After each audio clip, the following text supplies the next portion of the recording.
Hey Glow Gang, it's Lakirah, your new favorite MUA and licensed esthetician.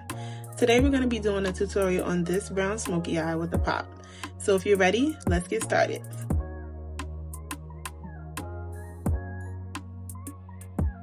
We're starting by cleansing the face. I'm using micellar water, which you can see here, but I would recommend using any cleanser that you prefer. If you want a flawless base, your skin prep has to be tea. Like, when I say skin prep is probably one of the most important steps in the makeup application process, I honestly just can't stress that enough.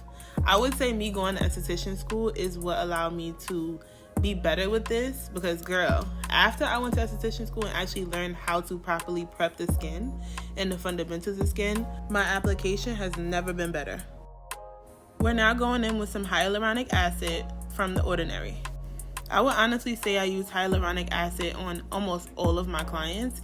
It allows you to bring the hydration back into the skin, and as you can see, my client has dry skin around her mouth, so I wanted to ensure that I rub that in all over her skin. I do not play with the skin prep. I'm now going in with some moisturizer. This one is the Triple Repair Moisturizing Cream from La Roche-Posay. Again, moisturizing is another step which adds hydration into the skin, and I'm going to rub that all over and press it all over into her face.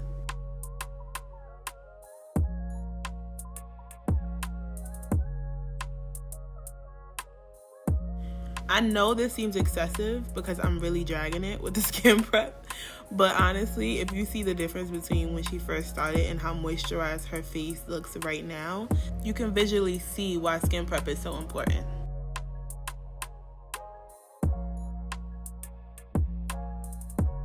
We're now going in with the Hydro Grip Hydrating Makeup Primer. I love this primer, honestly. I use it for myself because I do have dry skin as well. I really love it because it has hyaluronic acid, again, and niacinamide, which is a great combo for hydrating. It's really important that you use a primer that matches your skin type. I remember I used to use a mattifying primer, and I couldn't understand why my face would always get oily by the end of the night with my makeup application. That was because I have dry skin, and the mattifying primer was basically pulling all of the oil out of my face and making me think that I had oily skin. Here we applied the Anastasia Beverly Hills Translucent Powder. You want to use any translucent powder that will allow you to mattify your brows. Why this is important is it allows for a dry base for you to draw on your brows. This is my favorite brow pencil. This is the Morphe Brow Pencil in Chocolate Mousse. What you're gonna do is basically follow the natural shape of the person's brows. I'm starting underneath her brows, following the shape, and then I go at the top and I basically follow the shape as well. I do add a little arch because, you know, we love an arch. But you're basically, again, just following the natural shape of the brow and creating an arch as you see fit. Once the brow is drawn on and shaped, you're gonna start to fill it in by drawing hair-like strokes in an upward motion. You can see me alternating between using the spoolie at the other end of the brow pencil and also making brush-like strokes. You want to continue to do that as many times as possible to make sure that the brows look as natural as you would like them to be.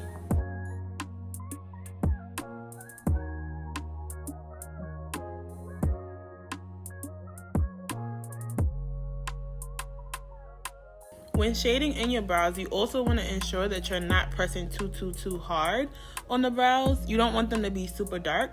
You want the brows to look as natural as possible.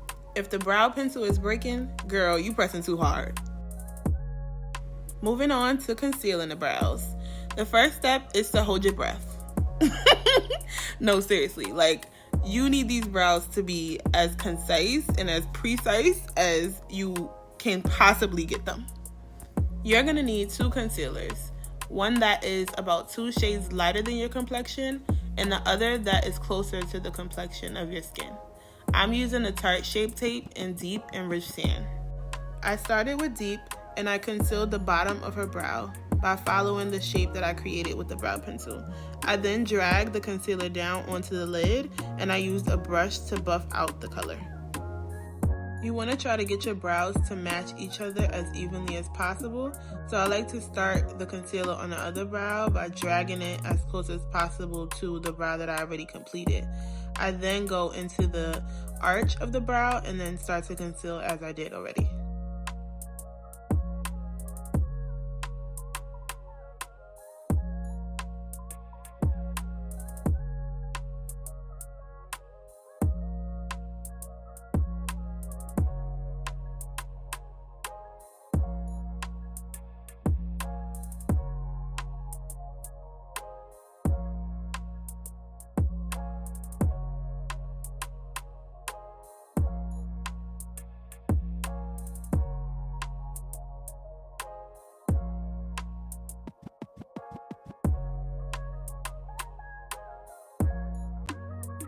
We're now going to go in with the darker concealer to conceal the top of her brows.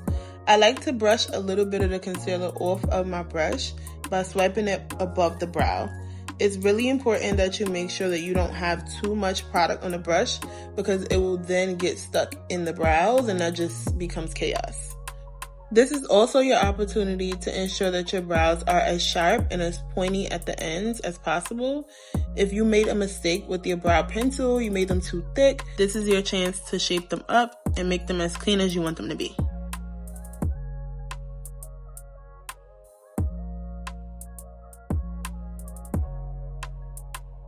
After your brows are concealed, you're taking your brush and you're buffing out the ends of where your concealer stops. You are not going to go in to touch your brows with the brush, you're just buffing out the perimeter.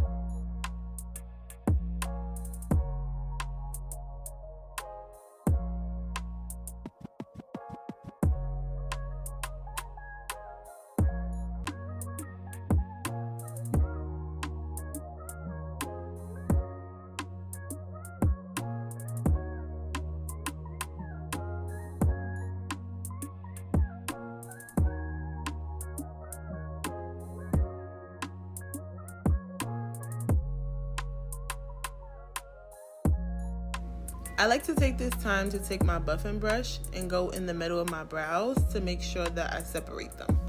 You'll also see me going into the brow with the spoolie to ensure that I brush them out and get that gradient effect.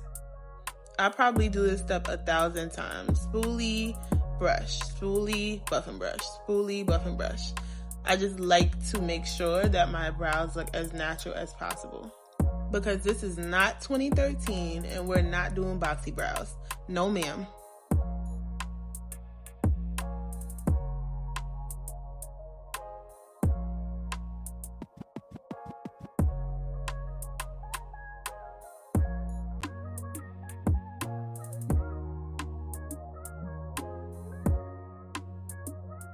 You're now going to take that same buffing brush and press into the eyelids. You might notice that the concealer starts to crease if your client or you have your eyes open, but this is going to allow for you to erase those creases and create that blank canvas that you need to apply the eyeshadow. You can also add a little bit more concealer if you need it.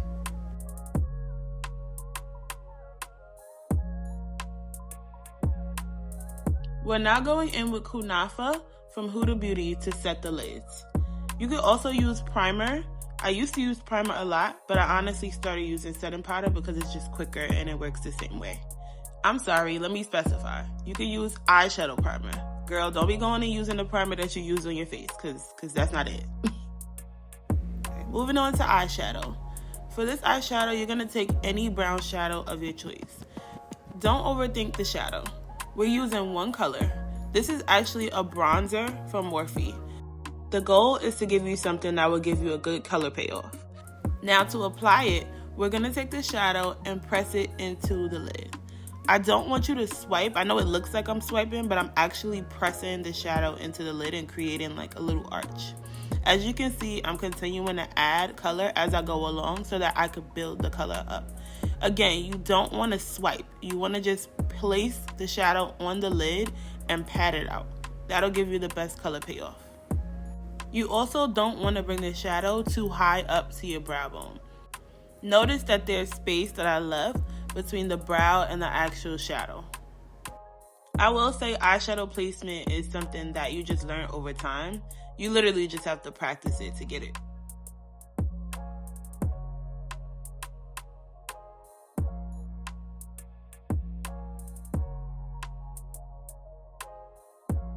Once the color is where I want it to be, I'm going to take that same brush and start blending out the outer corners of the shadow.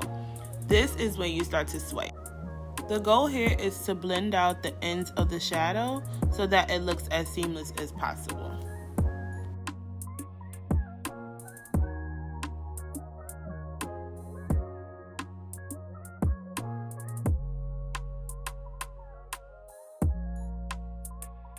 On to eyeliner. I'll first start by saying if you have teary eyes, you might want to avoid doing eyeliner.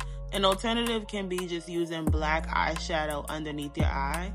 but I would say using eyeliner does make such of a difference. It allows your eyes to pop. You want to go in with a gel liner or a liner of your choice and just put the liner in the waterline of your eyes. When I'm doing gel liner, I like to use a lip applicator because it allows me to control where I place the eyeliner. This is the Inglot AMC gel eyeliner.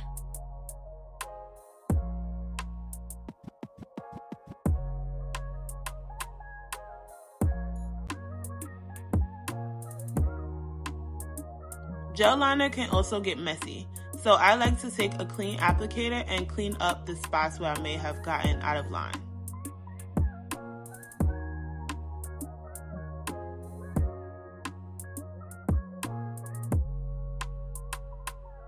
On to mascara. I'm using the L'Oreal Lash Paradise mascara in Black is Black. I will say, ladies, if you're getting your makeup done, do not allow your MUA to use the applicator from the bottle on your eyelashes. That's an absolute no-no. Infection control is such a huge thing for me, and it should be for any MUA who's working on clients. It's okay to use the applicator if it's your personal makeup, but you definitely don't want an applicator that's been used on everybody's eyes being put back on yours. That goes the same for like lip glosses, gel eyeliner, concealer ones, and the list goes on. Next time you get your makeup done, pay attention to what your makeup artist is using on your face.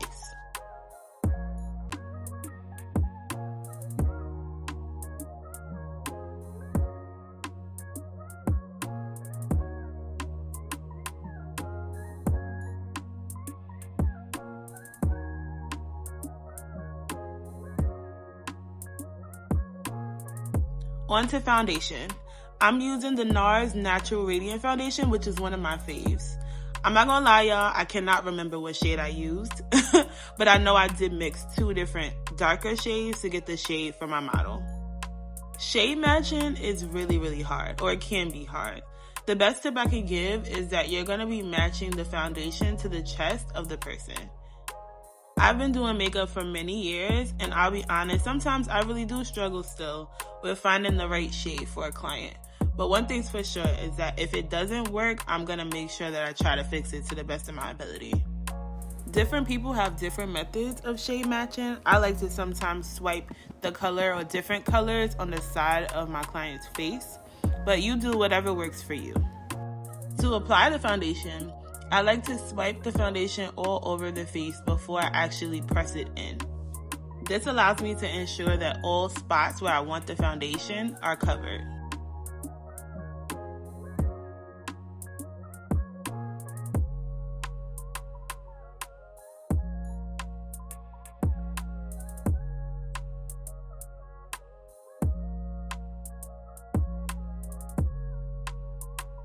I felt like the foundation was a little dark, so here you see me applying a slightly lighter color to blend into that color. Alright, my favorite part of foundation. So now we're going to take our brush and we're literally just going to press in that foundation all over the face. You do not want to swipe. You do not want to swipe. You do not want to swipe. I really, really can't stress that enough. You're literally just going to be pressing that brush into your face and ensuring that everything looks all smooth and blended out. Girl, we were having a time. I don't even know what we were talking about, but you're gonna see my model laughing her behind off all throughout this application. And that's probably one of my favorite things about doing makeup on other people. You get to laugh, girl talk. I mean, I'm also a therapist in real life and a school counselor, so this honestly all just goes hand in hand. You got your personal therapist and makeup artist all in one.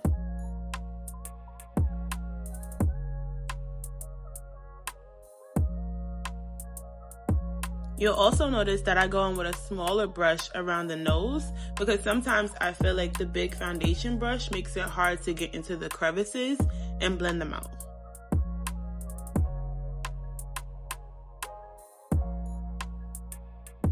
You also want to pat some of that foundation on the neck. Naturally, I find that a lot of people's necks are darker than their face and chest, and we do not want floating heads. We're now going to take the concealer that we used on the lid and apply it under your eyes. A lot of people have different methods of doing it. Some people do triangles. I just like to make sure that there's enough coverage so that if my client has dark circles or dark under eyes, that the concealer is enough to cover that. We're also going to apply that concealer on the chin, the bridge of the nose, underneath the nose, and on the forehead. This step is considered highlighting. It's really important that you keep the highlight in one place. Like, as you can see on my chin, I didn't spread that concealer too far, and the same underneath the nose. You don't want the placement to be too wide because the whole goal is to highlight certain areas of her face.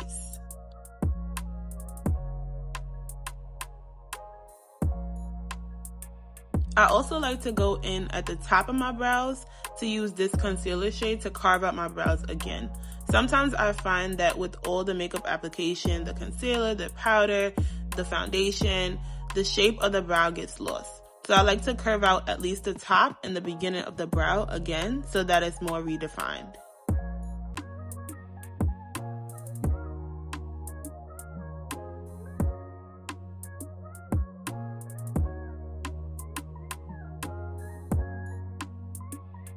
I'm going in with my Morphe setting mist to set the concealer in between the drying phase. This is really important because it allows your makeup to start to set while you move on to the contouring, which brings us to the next step. I'm using the black opal contouring stick in a shade that's darker than my client's complexion.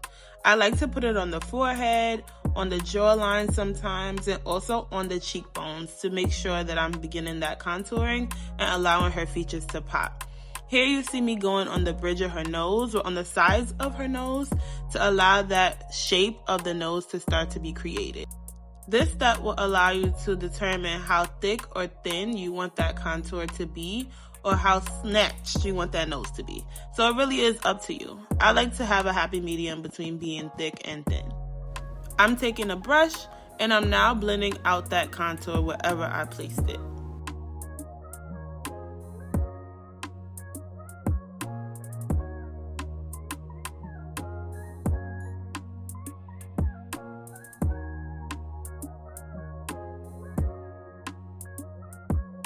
We're now going to go in with some blush.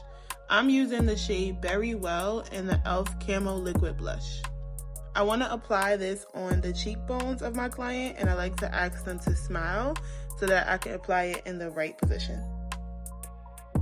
I'm going back in with the brush that I used to blend out the contour and blending out the area where the contour and the blush meets.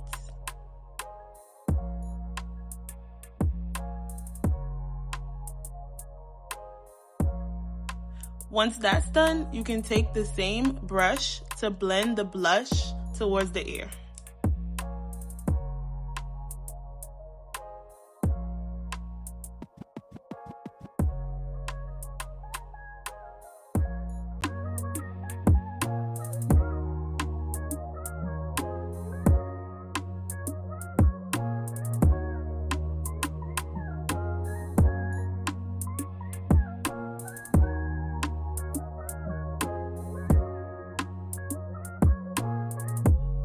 Now we're going to move on to blending out the highlight.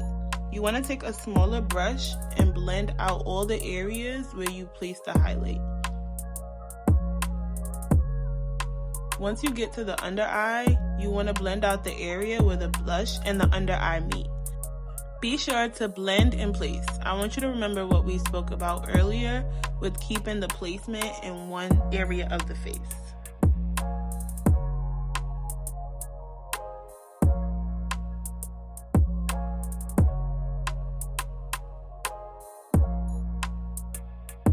When you get to the under eye, you're going to use light tapping motions without actually touching the perimeter of her eye. It's easiest when you ask your client to look up to avoid any creasing under the eyes.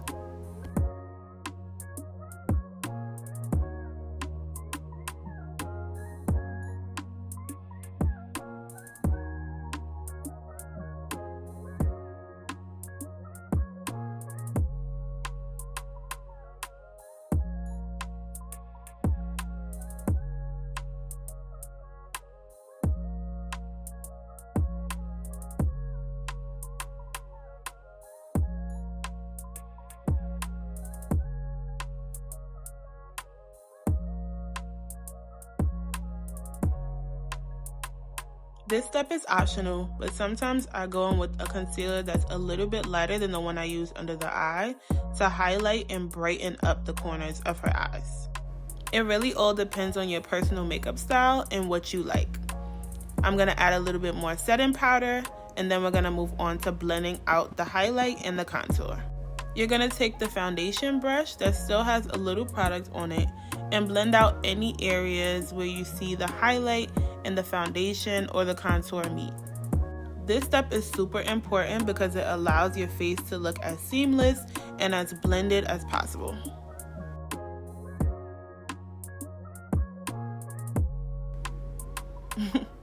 I told y'all my girl was weak throughout this whole session.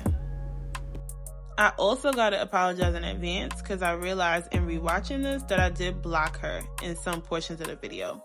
I tried to cut it out as much as possible.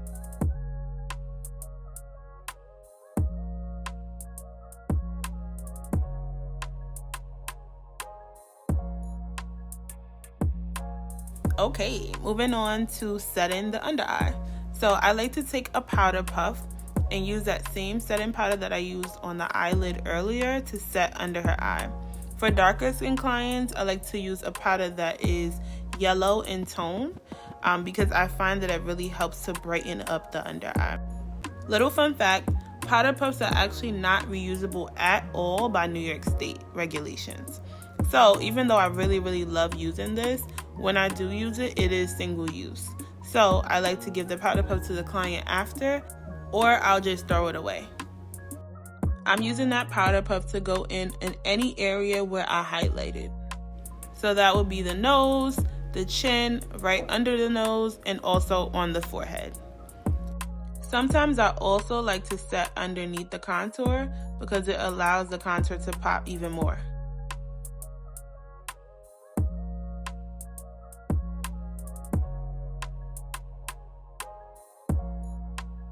We now want to deepen our contour.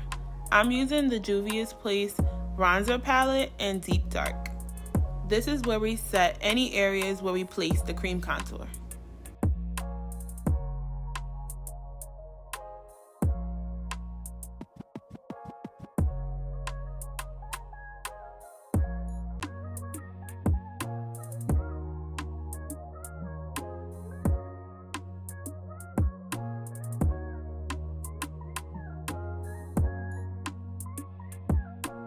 I know, sis is looking crazy, but we're going to trust the process. You're going to take your foundation brush and blend out any areas where the highlight and the contour meet again. You can also do this where the blush is as well. The foundation brush is your best friend because it's key to making sure that you get that seamless finish.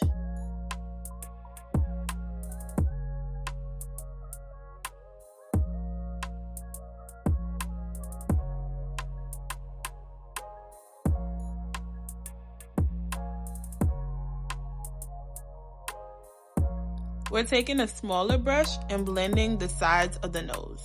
You want to blend out the area where that highlight under the eye and that nose contour meet. There goes your bestie again.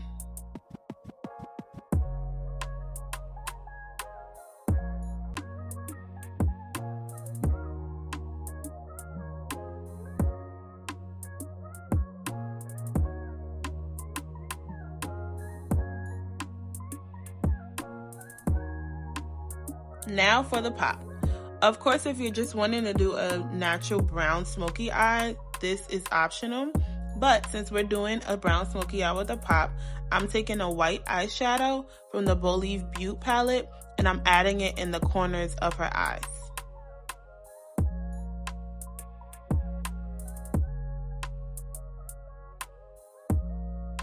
As you can see, the liquid blush got lost in the application.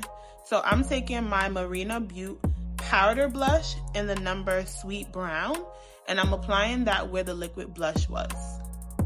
Blush can be tricky because one wrong move and you looking like a clown. So I would say just be modest and build up your blush. We're gonna take our bestie again and blend out the ends of that blush. This will also help if you put too much to allow you to soften the blush up.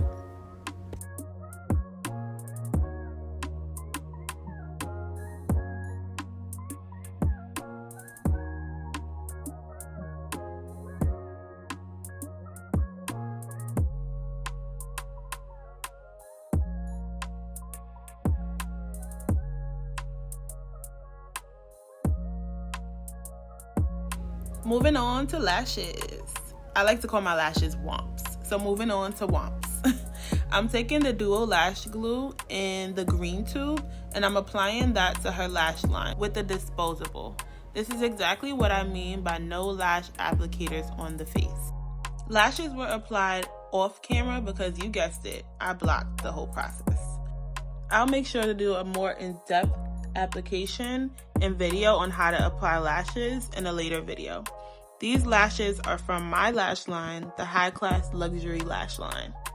Moving on to the final step, lips. We're going to start by cleaning her lips with a cotton round and some micellar water.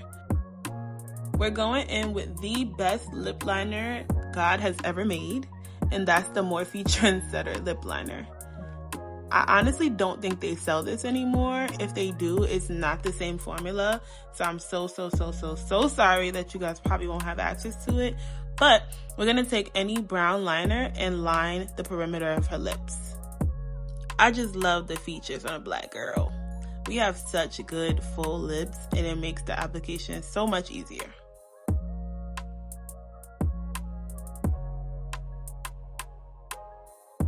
Don't forget to get the bottom of your lips too. That can easily be overlooked. We're going to take our disposable lip applicator and apply our liquid lipstick. I'm using the Bolive Butte liquid lipstick in Peaches and Cream. You're going to place this in the center of the lip and spread it all around the lips with the applicator. Be sure not to touch the liner. Also be sure not to rub your lips together. We're going to blend it out with a brush in this next step.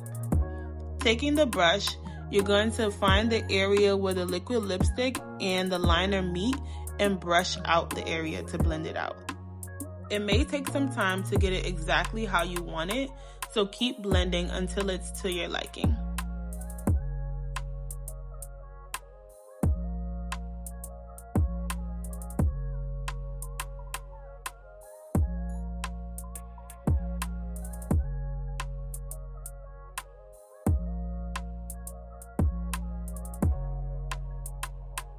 The lips are a lot of back and forth steps, so here you see me going back in with the liner and making sure that it's still obvious and apparent on the lips.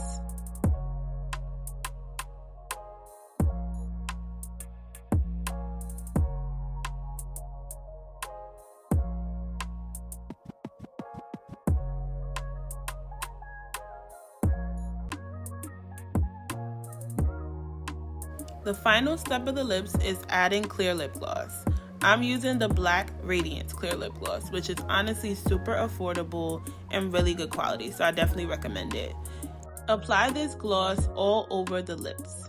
What I will say is if you find that the liquid lipstick is too bright, the liquid lip gloss will allow the lipstick to be toned down a little. Adding lip gloss is my favorite step. It just brings everything together. Of course, if you want a matte lip, you don't have to add the clear gloss at the end. Alright y'all, we're reaching the end. So here I'm taking a smaller brush and just blending in the face overall. I'm using a finishing powder and just using that brush to blend out all the areas that are harsh so that there are no lines and everything looks seamless. Bestie's coming back and we're using her to blend out the face one last time.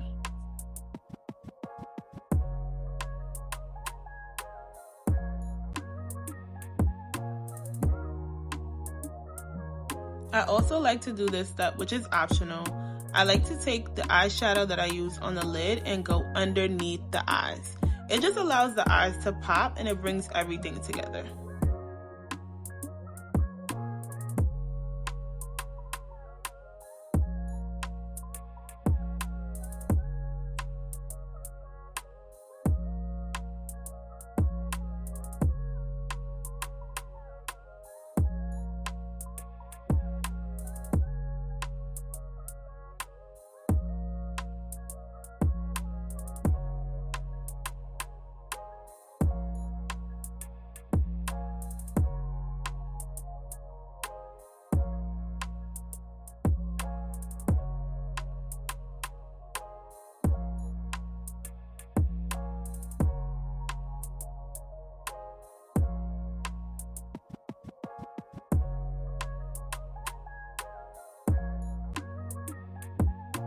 A lot of people skip this step, but adding mascara to your bottom lashes is such a game changer.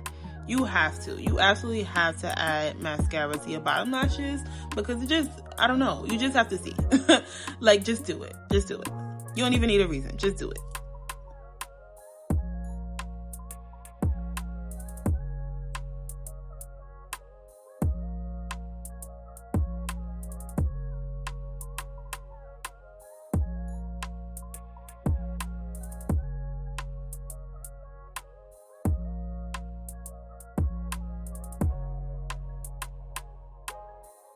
As we said earlier, sometimes the brows can get lost in all the products that we use on the face.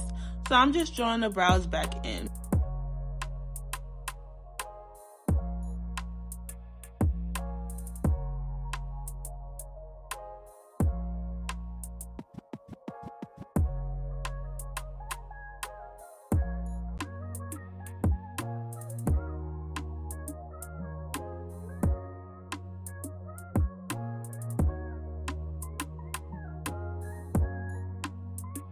Alrighty, time to set this face down.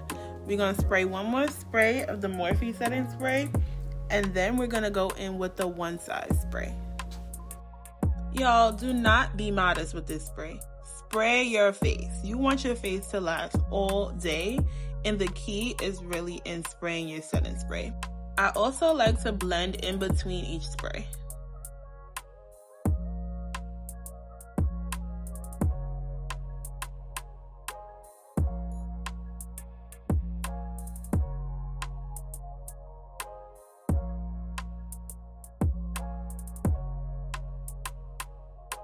Oh, and don't forget to press your lashes together.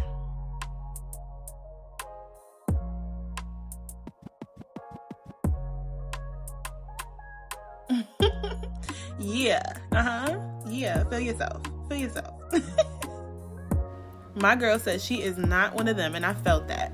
Another spray of the one size fixing spray, and then we're going in with the Creolin fixing spray. And this is our final look. She looks so gorgeous. Oh my goodness. Like, I just can't. She looks too good. If you made it to the end of this video, from the bottom of my heart, I just have to say thank you. This is my first video that I put my all into as far as doing an application, and it was so fun.